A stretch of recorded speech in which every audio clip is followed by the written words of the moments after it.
Hi there, this is the Vacation Hall. That's all there is to say. We're listening to King Tough Black Moon Spell, I think, on Sub Pop. It is the loser edition, and it's a bit more appropriate with the season or the weather than, for example, Obscure Tatum. He didn't mind that I called it Pure Misery. It seems. Yeah, this is the glow in the dark smoke, whatever you want to call it. Two patches. This is Kyle Thomas, who was also in Witch for a while and is now also in Ty Seagal's band. So, summer, I guess. Vacational. I actually have one record from Vacation because we went to Bruges one day, and we had 10 minutes time in the record shop, so I just budget in my head, 15 euros, pick a records in less than 10 minutes, and buy a book for your daughter. I picked up this, a Danzig bootleg, it seems. Originally came out in 88, I think. We already are blanking. Yeah, this is released in 1990, but originally 88, so yeah, the first Danzig album. Much talked about. There you can see, this is the marketed in Australia. So, not much to say, Glenn Danzig. It is a classic in the goth punk genre, a little bit more punk than goth, I would say, but from the Misfits. Like I said, this is a Deaf American recording and a release. So it's made specifically for Australia, or in Australia by, it's this weird bootleg. Deaf American Recordings is the secondary label that was created to house unofficial recordings claiming to be from Deaf American Recordings. So yeah, the weird thing is they're all Danzig. Trouble, Slayer, no, there are others, but a lot of Danzig. So yeah, that is the first one. This is like literally the only record I bought on Vacation, due to the fact that, yeah, 10 minutes.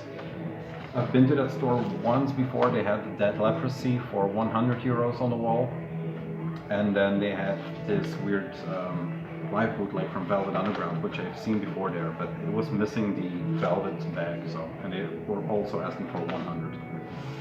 So that was a no.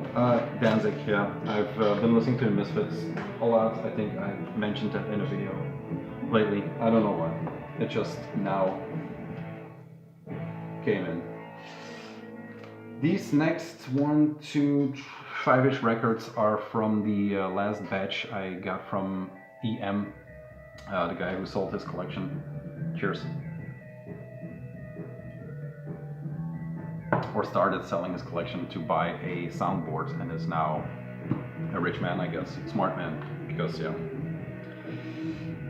it has to be done sometimes. I have a trade list actually on Discogs. It's all for sale, but it's actually for trade, so link is in the description. This is the first one I picked up from him. I had a list that also had Mortician in there, that had Unagang in there, that had Death Threat in there, but they were all gone. My third pass was a late pass. This is Ultimo Mondo Cannibale, Faceless. Is it a compilation? Probably. It is the re-release of their first full length that came out in. There's again a weird thing with all these records, that they are roughly around the same period. Now this is a re-release from 2007, but it's 90. This is from 90. So the benchmark for me, age-wise, is always when was Mayhem. So Pure Fucking Armageddon was in 86. I think that will be important for the later records, if I can keep my train of thought. Anyway, this is the re-release on Hell's Headbangers with the Steve-O artwork. I like the back too, actually. There you go. This is a pretty extensive re-release. So side A is the Ultimo Mondo Cannibale side. There you go. B-side 2, and then Faceless is on C and D. Faceless was the EP. Yeah, the EP that came after Ultimo Mondo Cannibale. The other full length is from '92 and it's called Horror of the Zombies. So yeah, they are from Scott, Mark, Steve-O, and Dan, Bloomington, Illinois. They're a classic death metal collage of fun times and shredding. Yeah, and this is a, like I said, extensive package in that they have a lot of artwork. I think this is a reworked artwork because in the liner notes of this booklet, of course, it said it couldn't be picked up by chains, and I mean chain stores. It could be picked up by chains, but wow, that joke. Yeah, so chain stores from Stockholm, they went with it anyway, but the pressing plant actually didn't want to press this cover, so they quickly had to scramble up something else, and I think maybe this is the one. It's not clear in the liner notes. First one is a pink and green, nice merch, and the other one, the Faceless, has this cover. They were one of the first on the gore stuff, I think. They had to be on the forefront of that with their cannibal stuff and their chain rape and whatever. So yeah, that is a cool package. Time-wise, yeah, okay. There is the big poster. And this is just a classic. It has, I don't know, it has some punk influences, but it's not punk, it is definitely death metal. But it has that grindy punk element mixed with the giallo influences.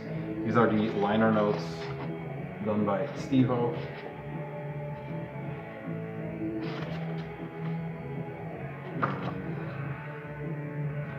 Are you ready to meet your maker? So that was the first one, Impetigo. Yeah, like I said, classic, I think so. Many heads and many hearts, I guess. It's considered a classic. Yeah, they're split up, yeah. They're split up. The other one I got was the Internal Rot 7-inch. This is from, I don't even know. 2018? Let's see if I'm right. 2011, oh my god. Not even close. I had to know because it was in this collection. This is on 625 Trash and Crucificados. Guys that are in Faceless Burial now and still are in Internal Rot. They made quite a good album actually, not that long ago. I showed the tape. The vinyl version is on Iron Lung. It's called Grieving Birds, which is a very crushing grind, death metal-y, yeah, more grinds, but if you want the death metal, check the Faceless Burial stuff. So that was tucked in there, 2011, imagine. What did I say, 18? Then, there is this Monstro. This is a record I didn't think I was going to ever find. I've never seen a copy for sale, or I don't know, maybe on the internet, but it's always too expensive. I mean, in record stores, on record fairs. This is the Morbid box set. Yeah, the Year of the Goat. This is done by Century Media. Once again, a quite extensive release for a band that has, yeah, like December Moon demo is 4 tracks, and then they get repeated a lot live, rehearsal tracks.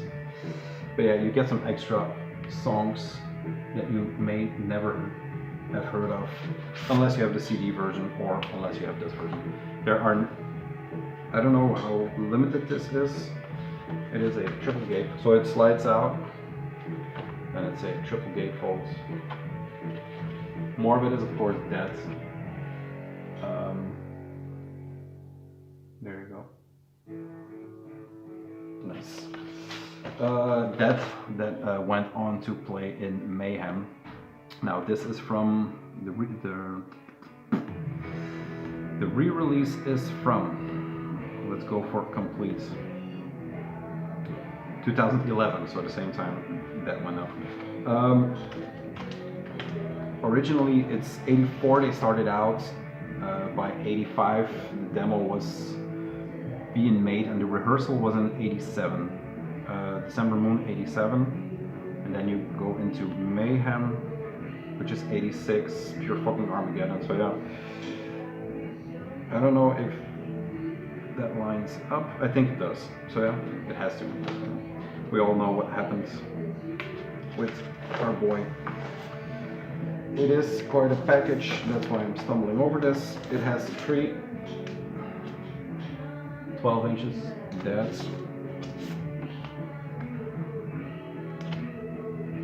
and I think guy from Venom, pretty sure this is the band. So yeah, Tall on Black. So you get the December Moon demo, the rehearsal tracks from, doesn't say, the rehearsal tracks for the demo I guess. Live at Birka Garden 1 and Birka Garden 2. So good, they played it twice. And then the Ultra also 2 times, November and April, I guess all 87. Yeah, the December Moon vinyl is, I mean, it's insane for how much money that goes. So this is probably the next best thing. Comes with a booklet, which is also very extensive. The first guy that gets thanked is, where is it? Well, it's Metallion. I don't know where it is, but so once again it shows how, yeah, there we go, just thanks to Metallion, how important he was documenting everything, because all these, I mean, they were playing in a garage in Oslo and in whatever, but he documented everything, so they have a wealth of pictures that is never ending. I always learn something new. I thought I knew everything, but then you start reading. No. There's a photo, Jonas Åkerlund, Death and Kortom, once again, which is a cool trio, I guess. But yeah, it has a lot of good stuff. Our boy, one of the best pictures, I think. And he was doing corpse paint in Morbid, so that goes back a long, long time. So all around the 86, all around the 86 mark, 86, 87, and then I was looking into Sepultura for a while, and going back to their older stuff. I can't talk about why, or that's not important. It was just I was listening to a lot of Sepultura, and then this popped up, and for some reason I didn't know there was a link. So this is Sarcophago with Inri. There you go. This is the re-release on Nuclear War Now Productions from 2004, and this is Nuclear War Now 15. So it is Inri, not the original pressing, of course. The original pressing goes for, yeah, I guess it's affordable, but whatever. It's from 87, so once again around the same time mark. You can see the line go from Norway to, what else did we have? Well, Morbid is Norway, Impetigo, that is not a good comparison, but you can see the line going from Hellhammer, Sodom, all that early stuff going into Sarcophago, and the next record also. Yeah, this is a classic. I'm rambling. What I'm trying to say is this is a classic coming from one of the guys that was originally in Sepultura. So there you go. Long story short, wow. Here is the band, and this is, like I said, 87. And they took everything they know, because it has a lot of Sodom influences. There's also, he is wearing a Sodom shirt somewhere here. But they were something else.